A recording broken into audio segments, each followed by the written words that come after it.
तो पिछले पार्ट के लास्ट में हमने देखा था रॉ गोस्ट ने मकान मालिक के ऊपर अटैक कर दिया था, जो देखकर मकान मालिक बहुत ज़्यादा डर गया था, लेकिन लिंजी ने उसे सही समय पर रोक दिया था। अब आगे तो इस पार्ट की शुरुआत में हमें सुबह का सीन दिखाया जाता है, जहां लिंजी अभी भी अपने पेड बीस्ट के साथ आराम से घोड़े बेचकर सो रहा था और तभी उसके फोन पर निंग का कॉल आता है, जो देखकर वो जल्दी से उठते हुए उसके कॉल को उठा लेता है। तो निंग उससे बोलती है, भाई भाई तुम कहाँ हो, तुम्हें पता है ना आज हमारा इंपीरियल बीस्ट एकेडमी का एंट्रेंस एग्जाम है। लेकिन रुको, कहीं तुम इसके बारे में भूल तो नहीं गए हो ना। जो सुनकर लिंजी घबराते हुए बोलता है, क्या आज हमारा इंपीरियल बीस्ट एकेडमी में एंट्रेंस एग्जाम है। जो सुनकर निंग बोलती है, हे भगवान तुम इतनी इंपॉर्टेंट बात कैसे भूल सकते हो। अच्छा आप जल्दी करो क्योंकि हम लोग जल्दी ही यहाँ से निकलने वाले हैं और मैं तुम्हारा स्कूल गेट के सामने इंतजार कर रही हूँ। फिर सीन शिफ्ट होकर हमें स्कूल का सीन दिखाया जाता है, जहाँ निंग हाथ हिलाते हुए लिंजी से बोल रही थी, भाई भाई यहाँ पर मैं यहाँ पर हूँ। तो लिंजी को यहाँ देखकर कुछ बंदे आपस में बात कर रहे थे, यही वो बंदा है क्या जिसकी वजह से हमें इतना लेट हो गया, क्या ये हमारे लिए इतना ज्यादा इम्पोर्टेंट है। तो उसके साथ का बंदा बोलता है, हाँ यार मैंने सुना है किसी ने सुपीरियर लेवल के डिफिकल्टी को पास किया है। पर हम लिंजी के क्लास टीचर को देखते हैं, जो उसे आते ही कूटने लगती है और चिल्लाते हुए बोलते हैं, तू गधे, तू आज फिर से सो गया था क्या, तुझे नहीं पता था कि आज इंपीरियल बीस्ट एकेडमी में एंट्रेंस एग्जाम है। तो लिंजी अपना गाल सहलाते हुए बोलता है, सॉरी मैम मुझे माफ कर दीजिएगा,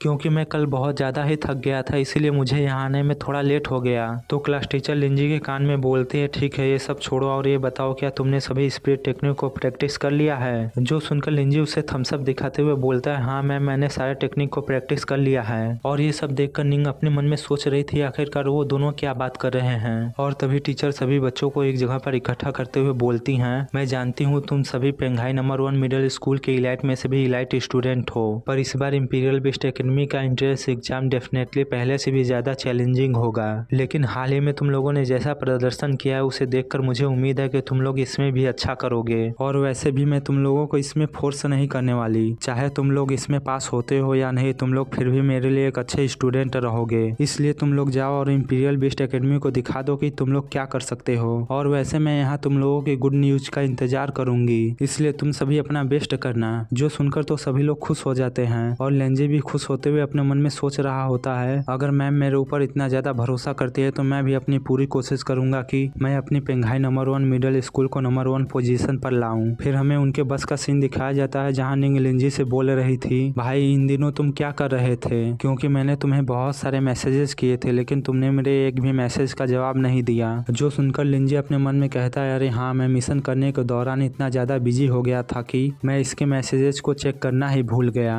फिर वो निंग से बोलता है, अरे हाँ मैं हाल ही में बहुत ज्यादा बिजी था, इसीलिए मैं तुम्हारे मैसेजेस का जवाब देना ही भूल गया। तो निंग मुस्कुराते हुए बोलती है, चलो कोई बात नहीं, लेकिन क्या तुम्हें पता है मेरा fierce magic bird successfully evolve हो चुका है। जो सुनकर लिंजी खुश होते हुए बोलता है, हाँ यार ये तो बहुत ही अमेजिंग बात है, क्योंकि तुमने अपने पेड बीस्ट को इवॉल्व कर लिया है, इसलिए तुम्हें इस एग्जाम को पास करने में कोई प्रॉब्लम नहीं होगी। फिर सीन शिफ्ट होकर हमें जियांगनिंग सिटी को दिखाया जाता है, जिसे निंग बस के विंडो से देखते हुए बोल रही थी, वाओ ये सिटी तो बहुत बड़ी और ब्यूटीफुल है। पर हम लिंजी को देखते हैं जो तो कुछ और ही देखकर बोल रहा था, सच में ये बहुत ही बड़े और सुंदर है। जो सुनकर निंग लिंजी से पूछती है, भाई तुम किस चीज के बारे में बात कर रहे हो। पर उसे जल्द ही रियलाइज हो जाता है कि लिंजी किस चीज के बारे में बात कर रहा है, इसलिए वो बहुत ज्यादा शर्मा जाती है और तुरंत ही अपने सीट पर बैठ जाती है। और पीछे की तरफ बैठे उसकी दोस्त ये सब देखकर तो बहुत ही ज्यादा मुस्कुरा रही थी। फिर सीन शिफ्ट होकर हमें जियांगनिंग इंपीरियल बीस्ट एकेडमी का सीन दिखाया जाता है, जिसे देखकर सभी बच्चे बोल रहे थे, वाओ ये कितना बड़ा और इम्प्रेसिव है, क्या सच में कोई स्कूल है या कोई पैलेस, अगर मैं यहाँ पर पढ़ने लगी तो मेरी जिंदगी ही सफल हो जाएगी। और तभी वहाँ कुछ और बच्चे आते हुए बोलते हैं, अरे चलो चलो रास्ता बनाओ क्योंकि हमारे कैप्टन यहाँ आ रहे हैं। और तभी उनका कैप्टन वहाँ आते हुए बोलता है, हमारे क्विंगपिंग हाई स्कूल से यहाँ कुल 17 स्टूडेंट आए हुए हैं। तभी वहाँ एक और ग्रुप का लीडर आते हुए बोलता है, हमारे कोंगजिया नंबर 3 मिडिल स्कूल से यहाँ कुल 21 बच्चे आए हुए हैं। जो देखकर निंग की दोस्त उससे बोलती है, अरे निंग क्या तुम भूल गई, तुम हमारे क्लास की लीडर हो, इसलिए जाओ हमारे स्कूल को रिप्रेजेंट करो क्योंकि हम लोग पीछे नहीं रह सकते हैं। जो सुनकर निंग लिंजी की ओर देखती है तो लिंजी भी उसे थम्स अप का इशारा करते हुए कहता है, हाँ हाँ जाओ हमें रिप्रेजेंट करो। तो निंग भी अपने स्कूल को रिप्रेजेंट करते हुए कहती है, है, हमारे पेंघाई नंबर 1 मिडिल स्कूल से यहाँ 2 स्टूडेंट आए हैं। जो सुनकर क्वेंगपिंग स्कूल का एक बंदा उन्हें टोन मारते हुए कहता है, ये पेंघाई स्कूल के कचड़े यहाँ क्यों आए हुए हैं। फिर हमें बताया जाता है क्वेंगपिंग और कैंजिया एकेडमी की तुलना में पेंघाई एकेडमी सबसे ज्यादा पिछड़ी हुई है, जिसकी वजह से वो किसी भी एग्जाम में अच्छा परफॉर्मेंस नहीं कर पाती है।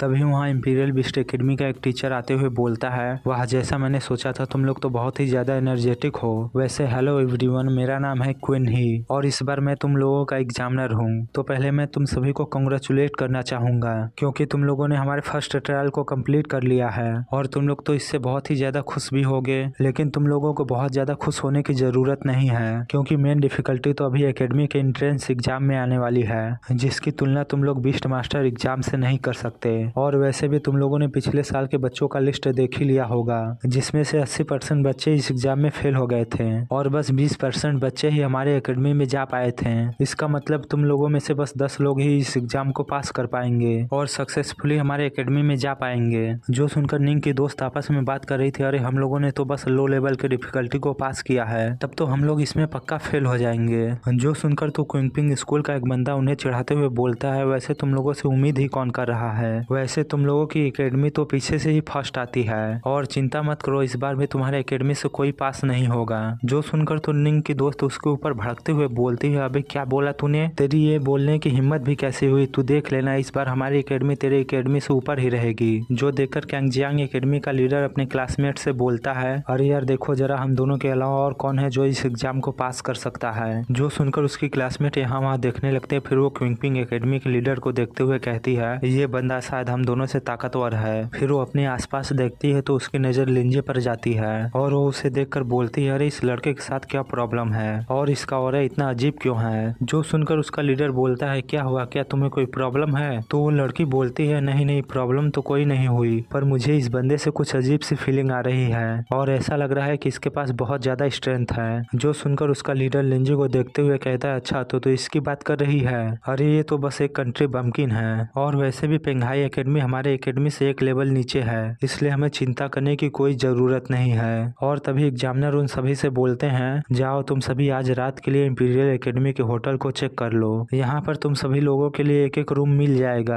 मुझे उम्मीद है कि तुम लोग आज रात बहुत अच्छे से आराम करोगे और खुद को कल के एंट्रेंस एग्जाम के लिए बहुत अच्छे से तैयार करोगे। अरे हाँ मैं तो भूल ही गया था, तुम लोगों के खाने का इंतजाम एकेडमी के कैंटीन में किया गया है जो कि बिल्कुल फ्री है और तुम लोग जितना चाहो उतना खा सकते हो और वैसे यहाँ का खाना बहुत डिलीशियस होता है, इसलिए जाओ जब तक एंट्रेंस एग्जाम खत्म नहीं होता है एंजॉय करो। और फ्री का खाना नाम सुनकर तो निंग के दोस्त के मुंह से पानी टपकने लगता है और वो कहते हैं, खाने का नाम सुनकर तो मुझे अभी से भूख लगने लगी है, जल्दी बताओ हमें कहाँ जाना है। और उसी के पीछे हम निंग को देखते हैं जो लिंजी से बोल रही थी, चलो ना भाई मुझे भी भूख लगी है, चलो ना कैफेटेरिया की ओर चलते हैं। फिर सीन शिफ्ट होकर हमें कैफेटेरिया का सीन दिखाया जाता है जहाँ कुछ ठरकी लड़के निंग को देखते हुए बोल रहे थे, भाई तुमने उस लड़की को देखा कि नहीं देखा, सच में वो बहुत ही ज्यादा ब्यूटीफुल है और उसके बड़े बड़े संतरे तो देखो वो बिल्कुल मेरे टाइप के हैं। जो सुनकर उसका दोस्त पीछे देखते हुए बोलता है, अरे यार धीरे बोलो धीरे, क्योंकि अगर उसने सुन लिया तो वो हमें नहीं छोड़ेगी। पर इधर हम निंग को देखते हैं जो अपना लेग पीस उठाकर लिंजी को देते हुए बोल रही थी, भाई तुम्हें और खाने की जरूरत है तभी तो तुम आसानी से बिस्टो को हरा पाओगे। पर लिंजी उसे मना करते हुए बोल रहा था, अरे बस करो तुमने तो मेरी पूरी प्लेट ही भर दी, मैं इतना थोड़ी ना खा पाऊंगा।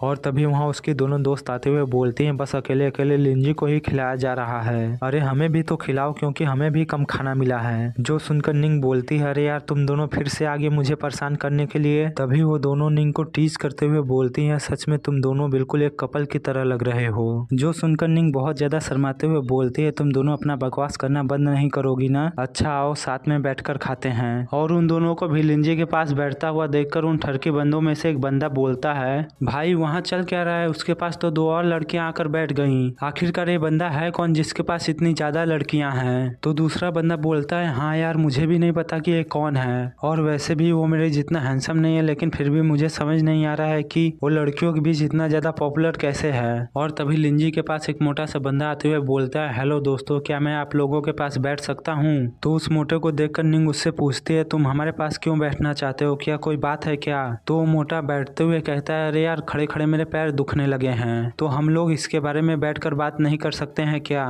फिर मोटा उन सभी को अपना नाम बताते हुए बोलता है, मेरा नाम झाऊ है और मैं क्विंगपिंग एकेडमी से बिलोंग करता हूँ। जो सुनकर लिंजी बोलता है, अच्छा ठीक है लेकिन तुम हमारे पास किस लिए आए हो। तो मोटा हंसते हुए लिंजी से बोलता है, मैंने सुना है कि पेंघाई एकेडमी के किसी बंदे ने सुपीरियर लेवल के डिफिकल्टी को पास किया है, इसीलिए मैं बस उससे मिलने आया हूँ। तो क्या वो बंदा यहाँ मौजूद है? जो सुनकर निंग की एक दोस्त उस मोटे से बोलती है, तुम्हें उस बंदे के बारे में क्यों जानना है? तो दूसरी दोस्त उससे बोलती है, तुम्हें नहीं पता ये लोग एग्जाम शुरू होने से पहले लोगों की इन्फॉर्मेशन इकट्ठा करते हैं और ये पता करते हैं कि कौन कमजोर है और कौन स्ट्रांग। जिसके बाद ये लोग स्ट्रांग बंदों के ऊपर ग्रुप बनाकर अटैक करते हैं और उन्हें हरा देते हैं। मैं सही बोल रही हूँ ना मोटे? तो अपनी पोल खुलता हुआ देखकर मोटा घबराते हुए बोलता है, अरे नहीं यार, मैं तो बस तुम लोगों को अपना फ्रेंड बनाना चाहता था। और वैसे भी हमारे जैसे छोटे कैरेक्टर अगर इस एग्जाम को पास करना चाहते हैं तो हमारे लिए इंटेलिजेंट सबसे ज्यादा इम्पोर्टेंट है और मैं इसमें बहुत ज्यादा अच्छा हूँ। इसलिए तुम लोग अगर चाहो तो मैं यहाँ आए स्टूडेंट के बारे में तुम्हें कुछ इन्फॉर्मेशन दे सकता हूँ। जो सुनकर निंग अपना खाना खाते हुए उस मोटे से बोलती है, लेकिन हम इसके बारे में तुमसे कोई बात नहीं करना चाहते हैं, इसलिए तुम यहाँ से जाओ। जो सुनकर मोटा अपना सर खुजाते हुए बोलता है, अरे यार, तुम लोग मेरे साथ दुश्मनों जैसा व्यवहार क्यों कर रहे हो? कहीं तुम्हें ऐसा तो नहीं लग रहा है कि मैं बस एग्जाम शुरू होने से पहले तुम्हारे सामने बड़ी बड़ी डींगे हाँक रहा हूँ? अगर ऐसा है तो मैं यहाँ आए कैंडिडेट के बारे में तुम लोगों के साथ इन्फॉर्मेशन शेयर कर सकता हूँ। जैसा कि तुम हमारे क्विंपिंग एकेडमी के लीडर को ही देख लो, जो कि हमारी एकेडमी का एक लोकल जीनियस है और इसने बस 2 महीने पहले ही हाई लेवल के अप्रेंटिस एग्जाम को पास किया है। और उसके पेडबिस्ट की बात की जाए तो उसके पास एक पॉइजनस प्लांट टाइप पेडबिस्ट है जो कि रैंक 3 पर है। जो सुनकर निंग की दोस्त चौंकते हुए बोलती है, क्या एक हाई स्कूल के स्टूडेंट के पास रैंक 3 का पेडबिस्ट कैसे हो सकता है? तभी मोटा बोलता है, अरे हाँ, मैं तो तुम लोगों को बताना भूल ही गया था।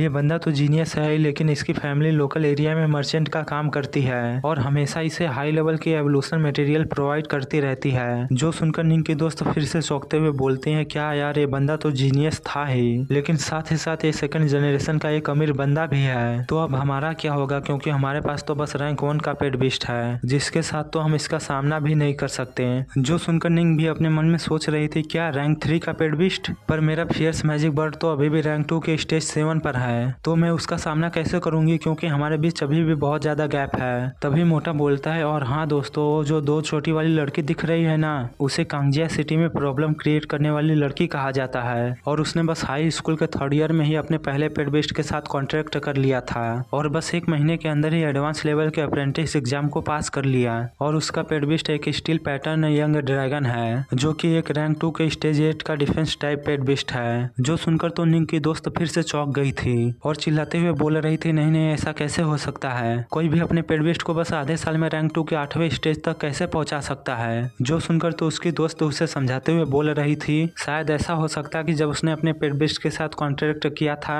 उस समय उसका पेडबिस्ट पहले से ही रैंक 2 के स्टेज 7 पर रहा होगा। और तुम्हें पता है, अगर किसी पर्सन के पास इनफ स्पिरिट पावर है तो वो सीधे एक हाई लेवल के पेडबिस्ट के साथ कॉन्ट्रैक्ट बना सकता है। तो लिंजी भी उस लड़की को देखते हुए अपने मन में सोच रहा था, अच्छा तो इस लड़की के पास हाई स्पिरिट पावर है। और तभी वो लड़की लिंजी को अपनी ओर देखता हुआ देख लेती है और उसे आंख मार देती है। जो देखकर लिंजी बहुत ज्यादा चौंक गया था और अपने मन में सोच रहा था, आखिर इस लड़के ने मुझे आंख क्यों मारी? तभी वो मोटा उनसे एक और बंदे के बारे में बताते हुए कहता है, और इसके अलावा कांगजिया सिटी में एक और जीनियस है जिसका नाम तेनयोंग है और उस बंदे के पास तो डुअल एलिमेंटल बीस्ट है जो कि बहुत ही ज्यादा खतरनाक है। जो सुनकर तो निंग की दोस्त और भी ज्यादा चौंकते हुए बोलती है, क्या डुअल एलिमेंटल बीस्ट? जो देखकर निंग उन्हें शांत करते हुए कहते हैं, क्या तुम दोनों बस चौक कर ही मरने वाली हो? वैसे मैम ने हमें इसके बारे में पहले ही बताया था कि डुअल एट्रीब्यूट वाले पेडबिस्ट बहुत ही ज्यादा प्रीशियस होते हैं, लेकिन ऐसे पेडबिस्ट एक्सट्रीमली डेंजर एरिया में पाए जाते हैं और उनमें से ज्यादातर बिस्टों को टेम नहीं किया जा सकता है क्योंकि वो बहुत ही खतरनाक होते हैं। जो सुनकर लिंजी अपने मन में कहता है, अगर मैं सही से सोचूं तो मेरे रॉक गोस्ट के पास भी रॉक और गोस्ट 2 तरह के एलिमेंट हैं, तो क्या इसका मतलब मेरा रॉक गोस्ट भी एक डुअल एलिमेंट वाला पेडबिस्ट है? तभी मोटा बड़ी शांति से उन लोगों से बोलता है, तो दोस्तों, मैं जितना कुछ जानता था मैंने वो सभी तुम लोगों को बता दिया है। तो क्या आप तुम लोग मुझे बता सकते हो कि किस बंदे ने सुपीरियर लेवल के डिफिकल्टी को पास किया है? जो सुनकर तो निंग की दोस्त उसे बड़े आसानी से बताने लगती है कि अरे यार, तुम जिस बंदे के बारे में बात कर रहे हो वो तो हमारा। लेकिन तभी लिंजी उसे बीच में टोकते हुए कहता है, अरे यार, तुम हमें माफ करना, लेकिन तुम जिस बंदे के बारे में बात कर रहे हो वो आज यहाँ नहीं आया है और वैसे भी हम उसे अच्छे से जानते भी नहीं हैं।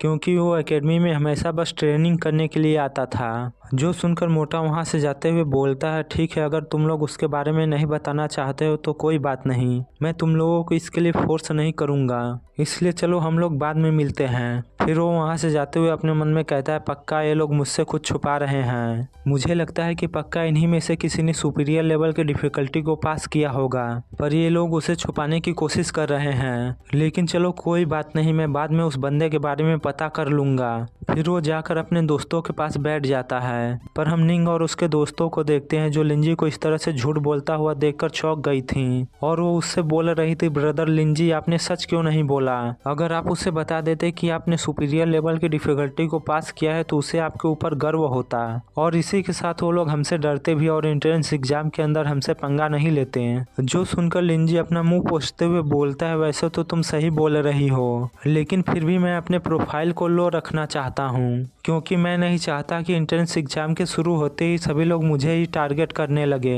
और वैसे भी हम नहीं जानते कि उस मोटे ने हमें जो इन्फॉर्मेशन दी है वो सही है या नहीं, इसीलिए मैंने उसे नहीं बताया कि मैंने ही सुपीरियर लेवल की डिफिकल्टी को पास किया है। जो सुनकर निंग अपने मन में सोच रही थी, सच में मेरा भाई तो हर चीज के बारे में बहुत अच्छे से सोचता है। फिर वो लोग खाना खाने के बाद वहाँ से अपने रूम की तरफ जाने लगते हैं। तभी निंग पीछे मुड़कर अपने दोस्तों से बोलती है, सियान और जेनी, चलो आज रात हम लोग एक साथ मिलकर ट्रेनिंग करते हैं और बाकी सारे एकेडमी के स्टूडेंट को धूल चटाने की तैयारी करते हैं। जो सुनकर तो वो दोनों बहुत ही ज्यादा एक्साइटेड हो जाती हैं और इसके लिए तुरंत ही मान जाती हैं। फिर निंग लिंजी से बोलती है, भाई क्या आज रात को आप हमारे कमरे में आ सकते हो? हम सभी एक साथ मिलकर ट्रेनिंग करेंगे। जो सुनकर लिंजी अपने मन में कहता है कि आज रात को ट्रेनिंग के बहाने ये सब मेरे साथ कुछ और तो नहीं करने वाली। और लिंजी इससे ज्यादा कुछ सोच पाता, लेकिन तभी पीछे से एक बंदा निंग की बूटी पर मारते हुए कहता है, वाह क्या माल है यार। फिर वो निंग से बोलता है, अरे हमें भी तो रात में कभी अपने रूम में बुलाओ, हम भी तुम्हारे साथ ट्रेनिंग करना चाहते हैं। जो सुनकर तो निंग को बहुत ही ज्यादा गुस्सा आ जाता है और वो उसके ऊपर अटैक करते हुए बोलती है, कमीने तुम्हारी हिम्मत कैसे हुई मुझे टच करने की। लेकिन इससे पहले कि निंग का अटैक उस बंदे को हिट हो पाता, वो बंदा निंग के हाथ को पकड़ लेता है और बोलता है, वाह यार तुम्हारे हाथ तो बहुत ही ज्यादा सॉफ्ट हैं, ऐसा लगता है कि तुम आज रात को हमें अपने रूम में बुलाने के लिए मान गई हो। जो सुनकर तो उसके सारे दोस्त जोर जोर से हंसने लगते हैं, पर हम लिंजी को देखते हैं जो उसे ऐसा करता हुआ देखकर बहुत ही ज्यादा गुस्सा हो गया था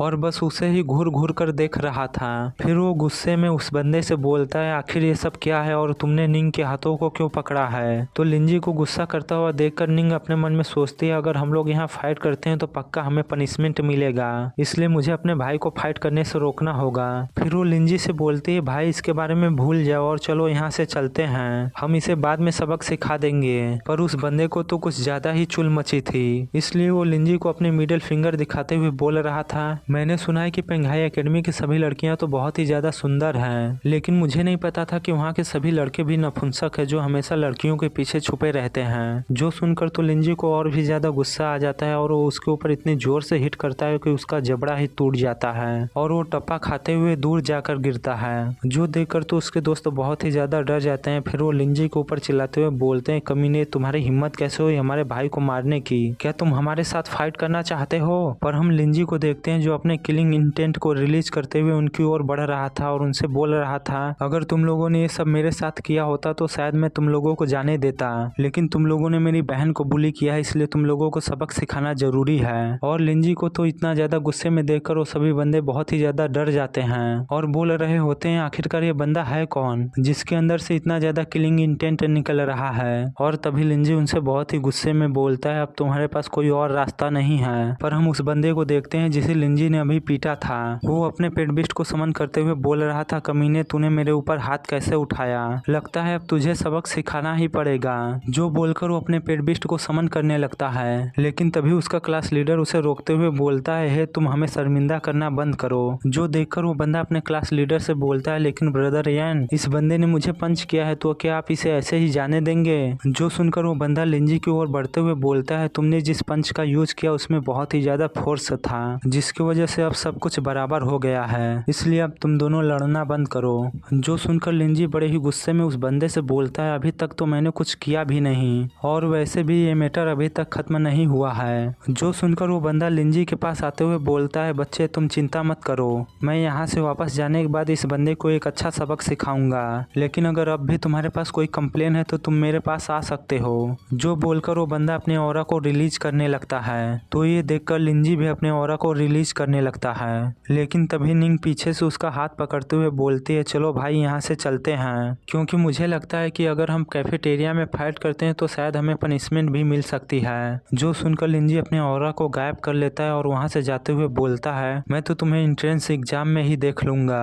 जो सुनकर तो निंग की दोस्त बहुत ही ज्यादा खुश हो जाती हैं और बोलती हैं, वाह भाई तुमने तो कमाल ही कर दिया यार, तुमने क्या घुसा मारा था उस बंदे को। पर हम उस बंदे को देखते हैं जो लिंजी को देखकर एक क्रीपी स्माइल करते हुए बोल रहा था, अच्छा तो बच्चे तूने ही सुपीरियर लेवल के डिफिकल्टी को पास किया है, तब तो तेरे साथ खेलने में बहुत मजा आएगा। फिर सीन शिफ्ट होकर हमें एकेडमी के बाथरूम का सीन दिखाया जाता है, जहाँ से बहुत ही अजीब अजीब आवाजें आ रही थी और निंग चिल्लाते हुए बोल रही थी, आखिरकार तुम दोनों मेरे साथ ये क्या कर रही हो, तुम दोनों ये सब करना बंद भी करो। जो सुनकर तो उसकी दोनों दोस्त ठरकियों जैसा फेस बनाते हुए बोलती हैं, अरे यार तुमने हमारी ट्रेनिंग में मदद की है, जिसकी वजह से हमारे पेट बीस्ट भी रैंक 2 पर पहुंच चुके हैं, जिससे हमारे पास भी इस एग्जाम को पास करने का एक अच्छा चांस आ गया है, जिसके थैंक यू के रूप में हम तुम्हें बॉडी मसाज दे रहे हैं, तो बताओ मजा आ रहा है ना। जिसके बाद वो दोनों निंग को मसाज देने लगती है और निंग चिल्लाते हुए बोल रही होती है, अरे यार यहाँ वहाँ छूना बंद करो। फिर सीन शिफ्ट होता है और हमें एकेडमी के एग्जाम हॉल का सीन दिखाया जाता है, जहाँ एग्जामिनर सभी बच्चों से बोल रहा होता है, अच्छा तो तुम सभी यहाँ आ गए हो, ये तो बहुत अच्छी बात है। वैसे मैं सबसे पहले तुम सभी को एक अच्छी न्यूज देना चाहता हूँ, मैंने इस साल के सभी बच्चों के परफॉर्मेंस को अच्छे से एनालाइज किया,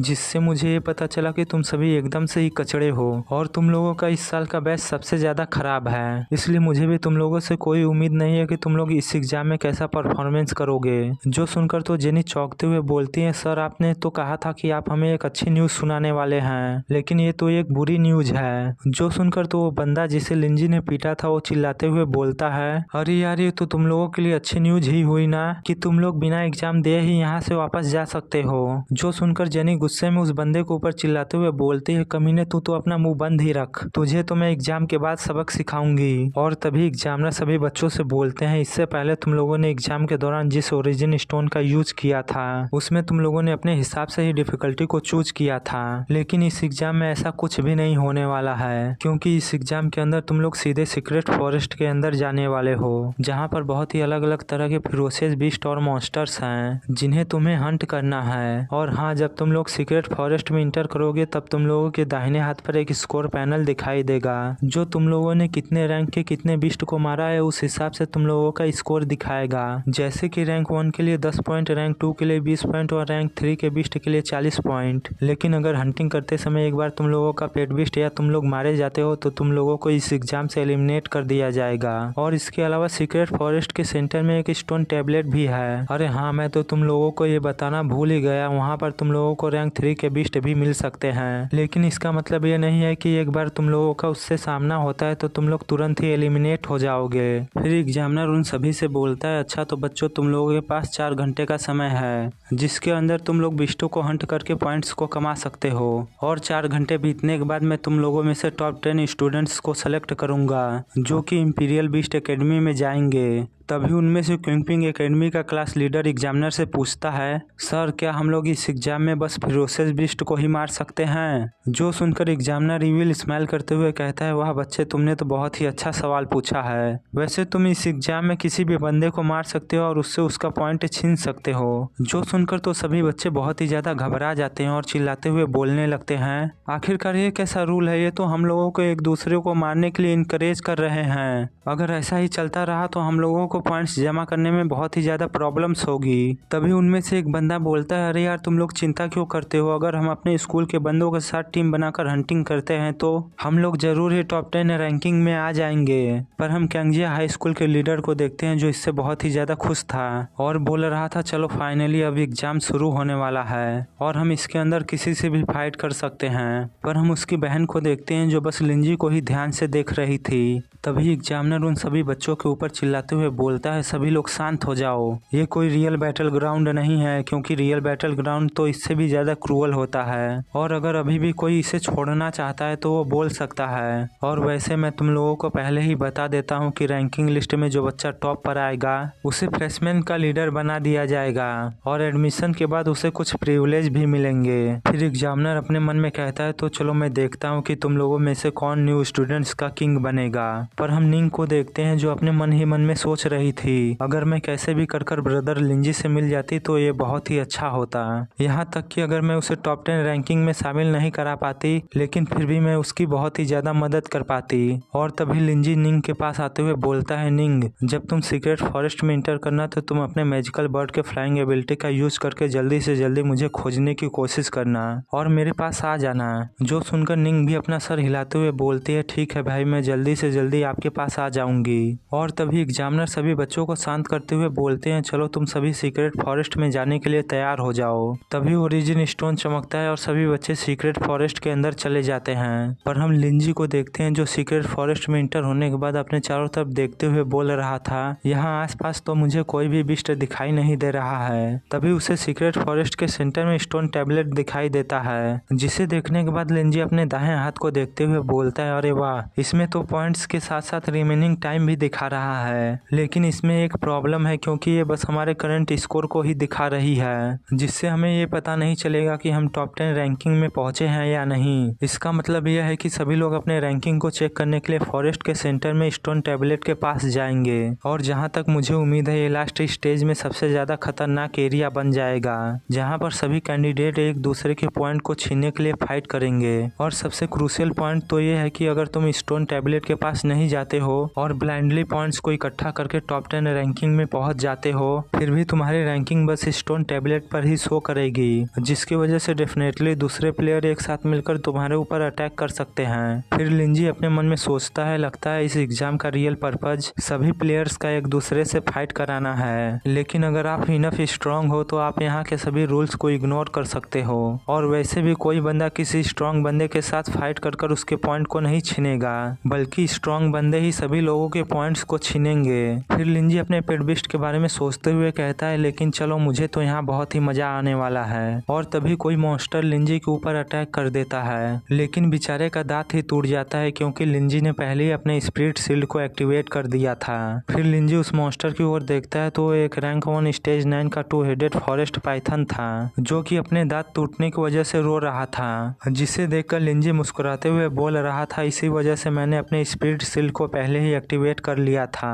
और वैसे भी ये बहुत ज्यादा स्पिरिट पावर को कंज्यूम नहीं करता, इसीलिए मैंने अपने सेफ्टी के लिए इसे एक्टिवेट कर लिया था। फिर वो अपने रॉक गोस्ट को बाहर निकालता है और उसे देखते हुए अपने मन में कहता है, अभी के लिए मुझे अपने स्ट्रेंथ को छुपा कर रखना चाहिए और इस रॉक गोस्ट के पोटेंशियल को टेस्ट करना चाहिए, ताकि मुझे भी तो पता चले कि डुअल एट्रीब्यूट वाले पेट बिस्ट क्या क्या कमाल कर सकते हैं। लेकिन वो स्नेक मॉन्स्टर तो रॉक गोस्ट को देखकर ही बहुत ज्यादा डर गया था और वहां से भागने लगा था, जो देखकर लिंजी रॉक गोस्ट से बोलता है, रॉक गोस्ट इसे भूल जाओ और इसे जाने दो, क्योंकि ये बस रैंक 1 के स्टेज 9 पर है, जिसे मारने से हमें बस 10 पॉइंट ही मिलेंगे, लेकिन इसकी स्ट्रेंथ रैंक 2 स्टेज 1 से कम नहीं है, जिसे मारने से हमें 20 पॉइंट मिलेंगे। इसलिए चलो आगे चलकर और भी स्ट्रॉन्ग बिस्ट को मारते हैं। जो सुनकर तो रॉक गोस्ट और भी ज्यादा एक्साइटेड हो जाता है, पर लिंजी अपने मन ही मन सोच रहा था, मुझे बस एक बात की चिंता है, क्या निंग मुझे सक्सेसफुली खोज पाएगी? पर मैं उम्मीद करता हूँ कि वो इस समय अच्छा कर रही हो। लेकिन हम निंग को देखते हैं जिसने बहुत आसानी से एक सेंटीपीड मॉन्स्टर को मार दिया था और अपने पॉइंट्स और टाइम को देखते हुए बोल रही थी, अच्छा अभी तक बस 15 मिनट ही बीते हैं। फिर वो अपने मैजिक बर्ड को भेजते हुए अपने मन में कहती है, लेकिन अब मुझे जल्दी से अपने भाई को खोजना होगा। फिर वो अपने मन में सोचती है, लेकिन मुझे नहीं पता कि ब्रदर लिंजी कहाँ है। फिर हम कुछ समय बाद देखते हैं निंग का मैजिक बर्ड जिस जगह से भी गुजर रहा था, निंग भी उसे अपनी आंखों की मदद से देख पा रही थी कि आसपास के जंगल में कुछ लोग मॉन्स्टर्स को मारकर पॉइंट्स जमा कर रहे थे और कुछ लोग तो उन मॉन्स्टर से बचते हुए भाग रहे थे, लेकिन कुछ मंकी टाइप मॉन्स्टर मॉन्स्टर तो साथ मिलकर लोगों के ऊपर अटैक कर रहे थे और तभी निंग का मैजिक बर्ड वापस उसके पास आ जाता है, जिसे देखकर निंग अपने मन में सोचती है किसी का भी पेट बिस्ट अपने मालिक को छोड़कर ज्यादा दूर नहीं जा सकता, इसीलिए मेरा मैजिक बर्ड वापस आ गया। इसका मतलब मैं इसे भेजकर तो बस अपने लक को ट्राई कर रही थी, लेकिन अगर मैं ब्रदर लिंजी की स्ट्रेंथ को देखूं तो उसे टॉप 10 रैंकिंग में आने में कोई प्रॉब्लम नहीं होगी, इसलिए मैं शायद स्टोन टैबलेट के कोऑर्डिनेट से ब्रदर लिंजी को आसानी से खोज सकती हूँ। निंग ये सब सोच ही रही होती है, लेकिन तभी उसके पीछे से एक गोल्डन ऑस्ट्रिच उसके ऊपर अटैक कर देता है, जिसके अटैक से तो निंग हवा में उछलकर बहुत ही आसानी से बच जाती है और उस गोल्डन ऑस्ट्रिच मॉन्स्टर को देखते हुए अपने मन में बोल रही थी, जहाँ तक मुझे याद है कि गाइड बुक में लिखा था कि एक गोल्डन ऑस्ट्रिच मॉन्स्टर लगभग रैंक 2 के स्टेज 5 पर होता है, लेकिन फिर भी ये शायद मेरे रैंक 2 स्टेज 7 के मैजिक फ्लेम बर्ड का सामना नहीं कर सकता है। फिर निंग अपने मैजिक फ्लेम बर्ड को उसके ऊपर अटैक करने के लिए भेज देती है, जो उसके पास जाते ही उसे अपने फ्लेम से जलाने लगता है, जो देखकर निंग अपने मन में कहती है मुझे तो 20 पॉइंट बहुत ही आसानी से मिल गए। लेकिन तभी अचानक कोई पीछे से उस ऑस्टिन मॉन्स्टर के गर्दन पर अटैक करके उसे मार देता है, जो देखकर निंग तेजी से पीछे मुड़कर चिल्लाते हुए बोलती है कौन कमीना है जिसने मेरे किल को चुरा लिया।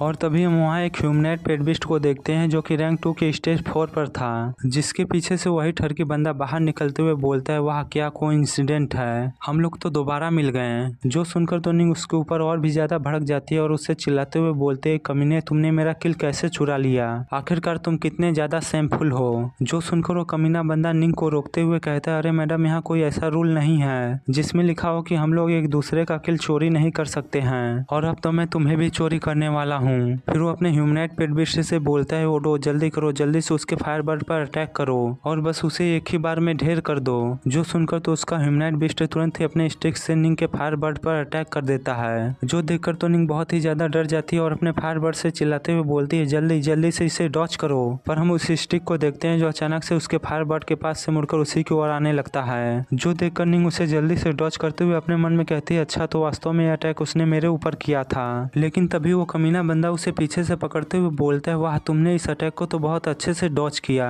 लेकिन अब तुम मेरे पास से भागकर कहाँ जाओगी। फिर वो अपने हाथ से निंग के मुंह को बंद करते हुए कहता है ओहो अब तो तुम अपने मैजिक बर्ड को भी ऑर्डर नहीं दे सकती हो। लेकिन अगर मैं अपने ह्यूमनॉइड बिस्ट के बारे में बात करूँ तो उसके पास रेगुलर बिस्टों की तुलना में ज्यादा इंटेलिजेंस होता है, जो कि उसका सबसे बड़ा एडवांटेज है और वो अपनी इच्छा के अनुसार कार्य कर सकता है, और मेरे ऑर्डर तो बस तुम्हें कंफ्यूज करने के लिए थे। फिर हम ह्यूमनॉइड बिस्ट को देखते हैं जिसने फायरबर्ड को उसके पंखों से पकड़ लिया था, जो देखकर तो वो कमीना बंदा एक गंदी सी शक्ल बनाते हुए निंग से बोलता है वैसे तो मैं तुम्हें बहुत ही आसानी से एलिमिनेट कर सकता हूँ, लेकिन इससे पहले क्यों ना मैं तुम्हारे साथ थोड़ा सा एंजॉय कर लूँ। फिर सीन शिफ्ट होता है और हम लिंजी को देखते हैं जो अपने स्कोर पैनल को देखते हुए अपने मन में बोल रहा था चलो फाइनली मेरे पास 40 पॉइंट हो चुके हैं। फिर हम रॉक गोस्ट को देखते हैं जिसने एक पिग मॉन्स्टर को पीट पीट कर उसे मार दिया था। फिर लिंजी वहां से आगे बढ़ता है तो उसे एक मंकी टाइप मॉन्स्टर दिखता है जो कि रैंक 2 के स्टेज 4 पर था, जिसे एक रैंक 2 के स्टेज 7 के बिग माउथ मॉन्स्टर ने पकड़ लिया था, जो कि किसी और का नहीं उसी मोटे बंदे का पेट बिस्ट था जो कैफेटेरिया में लिंजी के पास उसका इन्फॉर्मेशन इकट्ठा करने के लिए आया था। और तभी वो बिग माउथ मॉन्स्टर उस मंकी मॉन्स्टर को खा जाता है, जो देखकर वो मोटा बंदा मुस्कुराते हुए बोलता है अरे यार इन मॉन्स्टर्स को तो मारना बहुत ही ज्यादा इजी है, ऐसे तो मैं बहुत ही आसानी से टॉप 10 रैंकिंग में आ जाऊंगा। लेकिन जैसे वो वहां से आगे जाता है लिंजी उसे पीछे से बुलाते हुए बोलता है अरे भाई तुम कहाँ जा रहे हो, क्या तुम मुझे भूल गए। जो सुनकर वो मोटा लिंजी को देखते हुए बोलता है अरे यार तुम तो वही बंदे हो जिससे मैं कैफेटेरिया में मिला था। तो लिंजी भी उसे हाय बोलते हुए बोलता है हाँ ब्रदर जाओ मैं वही हूँ, और अपने मन में सोचता है जहाँ तक मुझे पता है इस बंदे को अभी तक मेरी आइडेंटिटी के बारे में कुछ नहीं पता है, और वैसे भी इस समय मैं अपने रॉक गोस्ट का यूज कर रहा हूँ, इसलिए उसके पास जितनी इन्फॉर्मेशन हो फिर भी वो मेरे आइडेंटिटी के बारे में नहीं पता कर पाएगा। और तभी वो मोटा लिंजी के रॉक गोस्ट को देखते हुए बोलता है वाह यार ये तो बहुत ही कमाल का पेट बिस्ट है। फिर वो लिंजी से पूछता है क्या ये एक रेयर बिस्ट है, इसे तो मैंने पहले कभी नहीं देखा। जिसके बाद वो लिंजी के पास आते हुए अपने मन में सोचता है शायद ये वो बंदा नहीं है जिसने सुपीरियर लेवल की डिफिकल्टी को पास किया था, क्योंकि मेरे इन्फॉर्मेशन के अकॉर्डिंग तो उस बंदे के पास एक आइस टाइप का पेट बिस्ट था। तभी लिंजी उस मोटे से बोलता है अरे ब्रदर झाऊ आप गलत सोच रहे हैं, ये कोई रेयर बिस्ट नहीं है, ये तो डी रैंक का बस एक ऑर्डिनरी बिस्ट है जो कि अभी अभी रैंक 2 में इवॉल्व हुआ है। जो सुनकर वो मोटा बोलता है अच्छा ऐसी बात है क्या। फिर वो अपने पेट बिस्ट को आगे करते हुए लिंजी से कहता है तब तो तुम मेरे पेट बिस्ट को देखो, ये एक रेयर बिग माउथ मॉन्स्टर है और ये अभी अभी रैंक 2 के स्टेज 7 पर पहुंचा है। जो सुनकर लिंजी बहुत ही खतरनाक एक्टिंग करते हुए कहता है, वाह भाई ये तो बहुत ही कमाल का है। जो सुनकर मोटा मुस्कुराते हुए बोलता है, अरे यार तुम तो मेरी कुछ ज्यादा ही तारीफ कर रहे हो। फिर वो लिंजी से बोलता है, अब जब हम दोबारा मिल गए हैं तो चलो मैं तुम्हारी पॉइंट जमा करने में मदद कर देता हूँ, लेकिन अगर तुम मेरी बात सुनते हो तो मैं गारंटी देता हूँ कि मैं बहुत आसानी से तुम्हें टॉप 10 रैंकिंग में पहुँचा दूंगा। जो सुनकर लिंजी बहुत ही ज़्यादा खुश होते हुए बोलता है, वाह ब्रदर झाओ आप तो बहुत ही ज़्यादा अच्छे हो। पर हम मोटे को देखते हैं जो अपने मन में सोच रहा था, सच में ये बंदा बहुत ही बड़ा बेवकूफ़ है। इसे तो पता ही नहीं है कि जब तक ये मेरे लिए यूजफुल रहेगा मैं इसके साथ काम करूँगा, और जब ये बंदा मेरे किसी काम का नहीं रहेगा तो मैं एक अच्छी सी अपॉर्चुनिटी ढूंढकर इसे मार दूंगा और इसके सारे पॉइंट्स को ले लूंगा। फिर सीन शिफ्ट होकर हमें निंग को दिखाया जाता है जो उस कमीने बंदे का हाथ पकड़कर उसे जोर से जमीन पर पटक देती है, जिसकी वजह से तो उस बंदे की पूरी हालत ही खराब हो जाती है और वो कराहते हुए बोलता है, कमीनी तेरी हिम्मत कैसे हुई मुझे इस तरह से जमीन पर पटकने की। लेकिन हम निंग को देखते हैं जो गुस्से में अपने ऑरा को रिलीज करते हुए उस बंदे से बोलती है,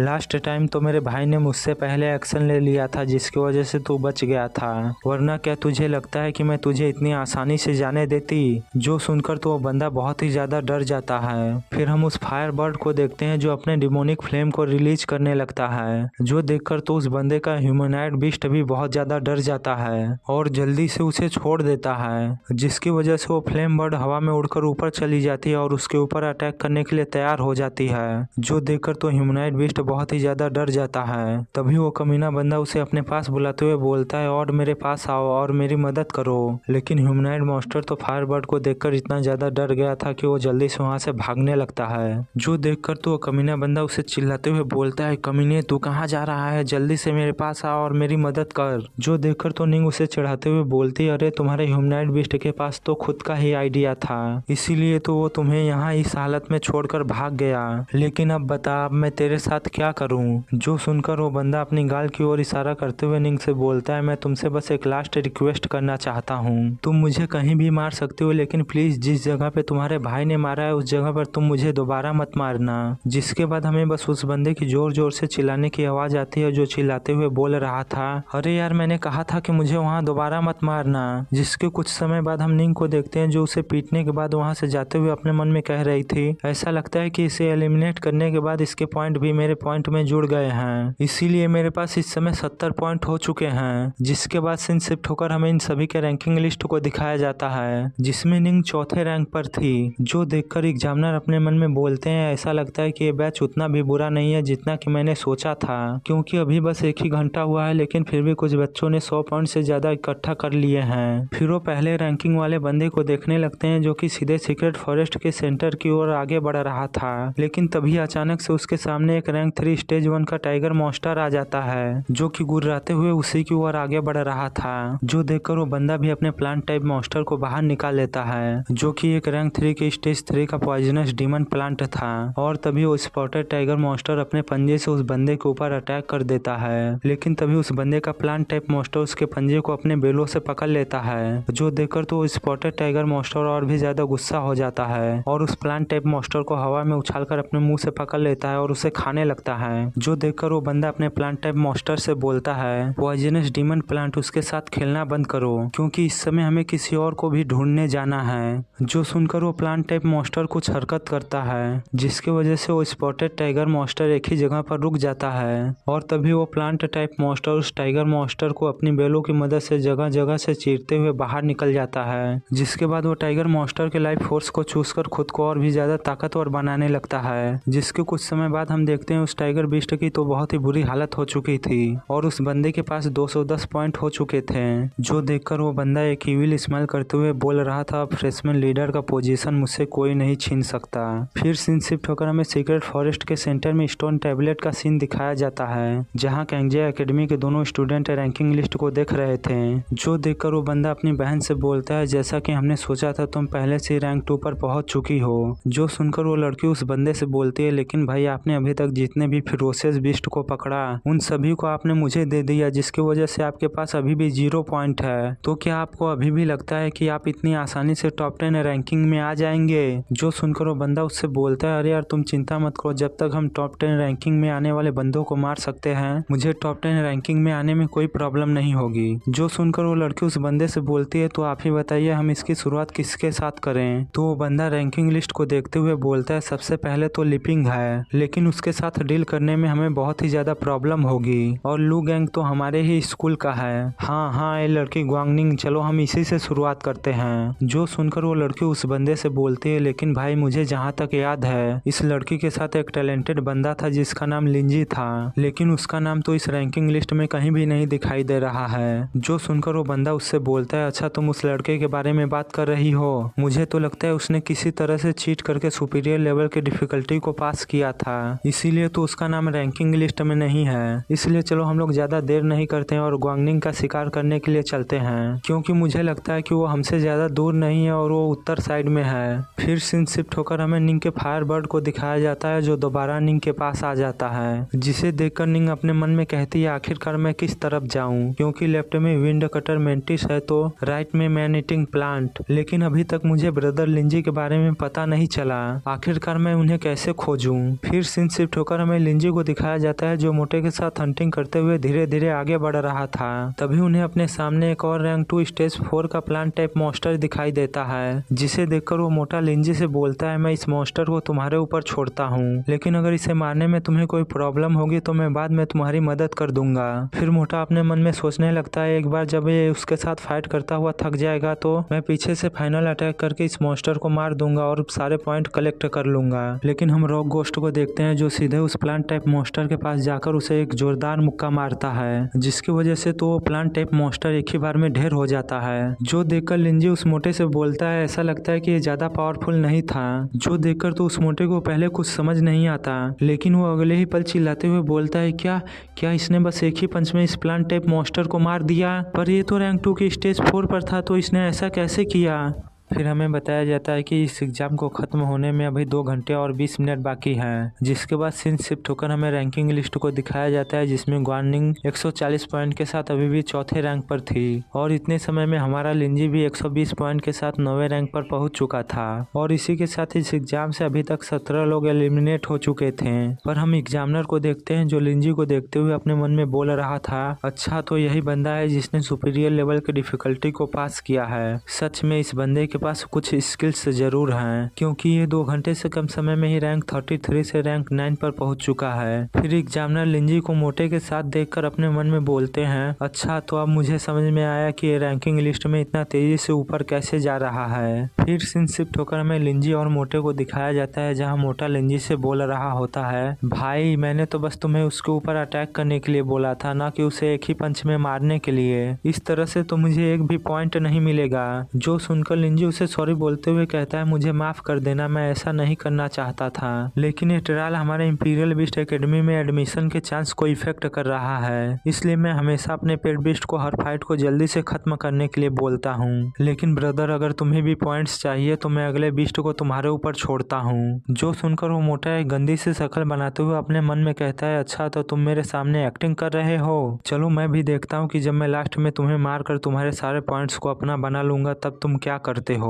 पर हम लिंजी को देखते हैं जिसके सामने सिस्टम अपेयर होते हुए उसे बताता है होस्ट इस एरिया में एक रेयर बीस्ट डिटेक्ट हुआ है। जो देखकर लिंजी अपने मन में कहता है क्या इस एरिया में एक रेयर बीस्ट है, इसका मतलब मैं और भी ज्यादा पॉइंट्स इकट्ठा कर सकता हूँ। फिर सीन शिफ्ट होकर हमें उस रेयर बीस्ट को दिखाया जाता है जो कि रैंक 3 के स्टेज 9 का एक विदर गोल्डन प्लांट टाइप बीस्ट था, जिसके पास थोड़ी ही देर में लिंजी और वो मोटा बंदा अपने पेट बीस्ट के साथ पहुंच जाते हैं। और वो मोटा बंदा उस बीस्ट को देखकर उसके पास दौड़कर जाते हुए बोलता है वाओ यहाँ पर तो एक गोल्डन ट्री है जो कि एक बोनस पॉइंट के रूप में गिना जाएगा। लेकिन तभी वो प्लांट टाइप बीस्ट अपने जड़ों से लिंजी और उस मोटे बंदे के ऊपर अटैक कर देता है, जिससे तो लिंजी आसानी से बच जाता है, लेकिन वो प्लांट टाइप बीस्ट मोटे को पकड़ लेता है और उसे हवा में उल्टा लटका देता है। जो देखकर तो वो मोटा बंदा बहुत ज्यादा डरते हुए बोलता है अरे नहीं ये तो एक विदर गोल्डन बीस्ट है। फिर वो अपने पेट बीस्ट से चिल्लाते हुए बोलता है बिग माउथ मॉन्स्टर प्लीज मुझे बचाओ। बचाओ। लेकिन उस प्लांट टाइप मॉन्स्टर ने पहले ही उसके पेट बिस्ट को पकड़ लिया था। जो देखकर तो वो मोटा बंदा पहले कुछ देर के लिए सदमे में चला जाता है, जिसके बाद उसे एहसास होता है कि ये प्लांट टाइप बिस्ट उसकी स्पिरिचुअल एनर्जी को खींच रहा है। इसलिए वो लिंजी से चिल्लाते हुए बोलता है, भाई बस ऐसे खड़े मत रहो, प्लीज मेरी मदद करो। जो सुनकर लिंजी उस मोटे से बोलता है, क्या हम लोग पहले ही एग्री नहीं हुए थे कि अगला बिस्ट तुम्हारा होगा? तो वो मोटा लिंजी से हाथ जोड़कर बोलता है, प्लीज भाई ऐसा मत करो,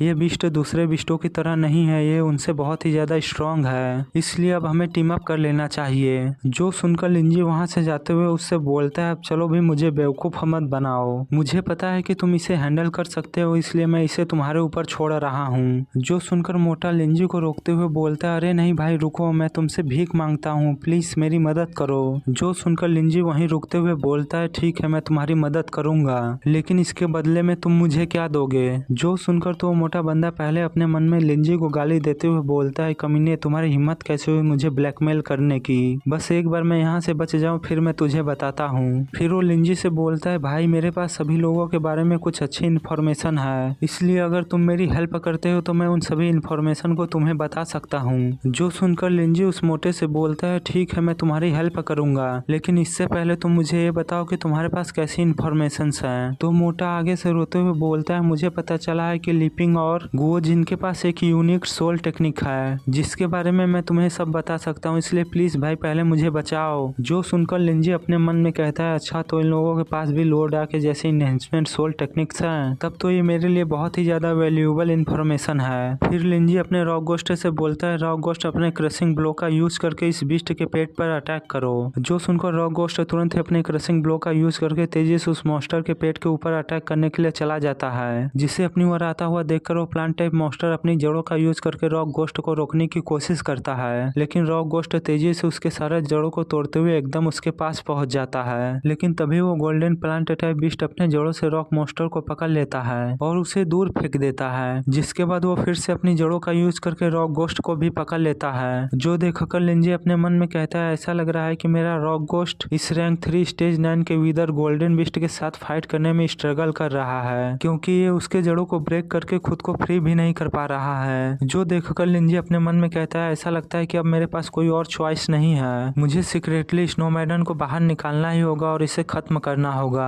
फिर वो रॉक गोस्ट की ओर देखता है तो रॉक गोस्ट अभी भी उस प्लांट टाइप मॉन्स्टर के जड़ों से निकलने की कोशिश कर रहा था। जो देखकर लिंजी रॉक गोस्ट से चिल्लाते हुए बोलता है, रॉक गोस्ट तुम्हारे पास सभी चीजें हैं, इसलिए जल्दी से उसे ब्रेक करके खुद को आजाद करो। जो सुनकर रॉक गोस्ट फिर से उस प्लांट टाइप मॉन्स्टर के जड़ों को तोड़ने की कोशिश करता है, लेकिन तभी वो प्लांट टाइप मॉन्स्टर अपने और भी ज्यादा जड़ों का यूज करता है और रॉक गोस्ट को उनके अंदर पूरी तरह से जकड़ लेता है। पर हम रॉक गोस्ट को देखते हैं जो धीरे धीरे ब्लैक मिस्ट में बदलने लगा था। जो देखकर उस मोटे को लगता है कि प्लांट टाइप बिस्ट ने रॉक गोस्ट को पूरी तरह से कंज्यूम कर लिया, इसलिए वो अपना सर पकड़कर चिल्लाते हुए बोलता है, खत्म, इसने तो उसे पूरी तरह से खत्म कर दिया। फिर सीन शिफ्ट होता है और हमें बताया जाता है कि इस एग्जाम को खत्म होने में अभी 1 घंटे 54 मिनट बाकी हैं और अभी तक इस एग्जाम से 27 लोग एलिमिनेट हो चुके हैं। फिर हम एग्जामिनर को देखते हैं जो लिंजी को देखते हुए अपने मन में सोच रहा था, चलो मैं भी देखता हूँ कि इस जीनियस बच्चे के पास कितना ज्यादा स्ट्रेंथ है जिसने सुपीरियर लेवल की डिफिकल्टी को पास किया है। फिर सीन शिफ्ट होकर हमें रॉक गोस्ट को दिखाया जाता है जो पूरी तरह से ब्लैक मिस्ट में बदल गया था, जो धीरे धीरे एक जगह पर इकट्ठा होने लगता है और रॉक गोस्ट अपने गोस्ट फॉर्म में आ जाता है। जो देखकर तो लिंजी भी चौंक जाता है और तभी उसके सामने सिस्टम अपेयर होते हुए उसे बताता है, आपके रॉक गोस्ट की एक नई स्किल अनलॉक हुई है जो कि गोस्ट फॉर्म है, जिसका टाइम ड्यूरेशन 30 सेकंड तक है। फिर हम मोटे को देखते हैं जो रॉक गोस्ट को देखकर डरते हुए बोल रहा था, ये क्या है? पर हम लिंजी को देखते हैं जो रॉक गोस्ट को देखकर अपने मन में बोल रहा था, मैंने सुना था कि डुअल एट्रीब्यूट वाले पेट बिस्ट के पास एक स्पेशल एबिलिटी होती है, तो चलो देखते हैं ये अपने गोस्ट फॉर्म में कितना ज्यादा स्ट्रांग होता है। फिर हम उस प्लांट टाइप मॉन्स्टर को देखते हैं जो जोर से रोर करता है और अपने जड़ों को रॉक गोस्ट के अंदर घुसा देता है, लेकिन इससे रॉक गोस्ट को कोई फर्क नहीं पड़ता। जो देखकर लिंजी अपने मन में कहता है, ऐसा लगता है कि रॉक गोस्ट फॉर्म में सभी फिजिकल डैमेज और कंट्रोल इफेक्ट को अवॉइड कर सकता है, क्योंकि इस समय इसके पास कोई फिजिकल बॉडी नहीं है, इसका मतलब इस समय ये बहुत ही ज्यादा स्ट्रांग है। फिर लिंजी रॉक गोस्ट के स्किल्स को देखता है तो उसके पास 3 स्किल्स होती हैं, स्टोन बुलेट, क्रशिंग इंपैक्ट और अर्थ स्पाइक्स। फिर लिंजी अपने रॉक गोस्ट से बोलता है, रॉक गोस्ट अपने स्टोन बुलेट थ्रो स्किल का यूज करो और इस मॉन्स्टर के आंख और पेट पर अटैक करो। जो सुनकर रॉक गोस्ट अपने स्टोन बुलेट थ्रो स्किल का यूज करता है और उस प्लांट टाइप मॉन्स्टर के आंख और पेट पर अटैक कर देता है, जिसकी वजह से वो बहुत ज्यादा इंजर्ड होकर जमीन पर गिर जाता है और वो मोटे और उसके पेट बीस्ट को भी छोड़ देता है। जो देखकर लिंजी अपने मन में कहता है रॉक गोस्ट और इसके लेवल के बीच बहुत ज्यादा डिफरेंस है, इसलिए बस इतना डैमेज इसे मारने के लिए काफी नहीं है। पर हम मोटे को देखते हैं जो उस बिस्ट के चंगुल से बचने के बाद वहां से अपने पेट बिस्ट के साथ भागते हुए लिंजी से बोल रहा था, अरे तुम यहाँ ऐसे खड़े क्यों हो, जल्दी से यहाँ से भागो नहीं तो वो बिस्ट तुम्हें मार देगा। पर लिंजी उसकी बातों पर ध्यान नहीं देता और बस उसे वहां से भागता हुआ देख रहा होता है। जो देखकर मोटा चिढ़ते हुए अपने मन में कहता है अगर ये कमीना ऐसे ही यहाँ मारा गया तो इसके सारे पॉइंट वेस्ट हो जाएंगे। और तभी हम उस प्लांट टाइप बिस्ट को देखते हैं जो लिंजी के अटैक करने की वजह से और भी ज्यादा गुस्सा हो गया था, इसीलिए वो उठते हुए तुरंत ही अपनी जड़ों से लिंजी के ऊपर अटैक कर देता है, जिनसे बचने के लिए लिंजी भी तुरंत ही अपने स्नोमैडन को बाहर निकाल लेता है, जो बाहर आते ही अपने आइस टोर्नेडो का यूज करती है और उस गोल्डन प्लांट टाइप मॉन्स्टर को बर्फ में जमा देती है। जो देखकर लिंजी रॉक गोस्ट से बोलते हैं रॉक गोस्ट यही समय है, जल्दी से अपने क्रशिंग इम्पैक्ट का यूज करके उसके ऊपर अटैक करो। जो सुनकर रॉक गोस्ट ऐसा ही करता है और वो अपने क्रशिंग इम्पैक्ट का यूज करके उस प्लांट टाइप मॉन्स्टर के ऊपर अटैक कर देता है, जिसके बाद स्नोमैडन भी अपने स्नो शावर का यूज करने लगती है तो रॉक गोस्ट अपने गोस्ट फॉर्म में चला जाता है और तभी स्नोमैडन अपने स्नो शावर का यूज करके उस गोल्डन प्लांट टाइप मॉन्स्टर के ऊपर अटैक कर देती है, जिससे वो मॉन्स्टर और भी ज्यादा घायल हो जाता है। जो देखकर लिंजी अपने स्पिरिट इम्पैक्ट स्किल को एक्टिवेट करते हुए कहता है अभी ये खत्म नहीं हुआ है और उस प्लांट टाइप मॉन्स्टर के ऊपर एक पावरफुल अटैक कर देता है, जिसकी वजह से वो प्लांट टाइप मॉन्स्टर तुरंत ही मारा जाता है, जिसके मरते ही लिंजी के सिस्टम पर मैसेज आता है आपने गोल्डन विदर बीस्ट को मारा है, जिसकी वजह से आपके रॉक गोस्ट का लेवल बढ़कर रैंक 3 पर पहुंच चुका है और उसे एक नई स्किल भी मिली है जो कि गोस्ट क्लोन है, जिसका यूज करते ही तुरंत ही उसका एक दूसरा गोस्ट फॉर्म बन जाएगा जो कि ओरिजिनल बॉडी जितना ही डैमेज कर सकता है और उसके सारे स्किल्स को यूज कर सकता है और इसका टाइम ड्यूरेशन 10 सेकेंड है और इसे यूज करने का कॉस्ट 100 अचीवमेंट पॉइंट है, जिसे देखकर लिंजी अपने मन में कहता है सच में इस तरह की यूजफुल स्किल को सीखना बहुत ही ज्यादा एक्सपेंसिव होता है। पर रॉक गोस्ट जब अपने गोस्ट फॉर्म में चला जाता है तो उसकी कॉम्बैक्ट पावर डबल हो जाती है और यहाँ तक कि उसने लास्ट बैटल में लेवल अप भी कर लिया है। सच में ये किंग रैंक के क्लास के लिए वर्थेड है। फिर हमें लिंजी का स्कोर दिखाया जाता है जो कि 180 था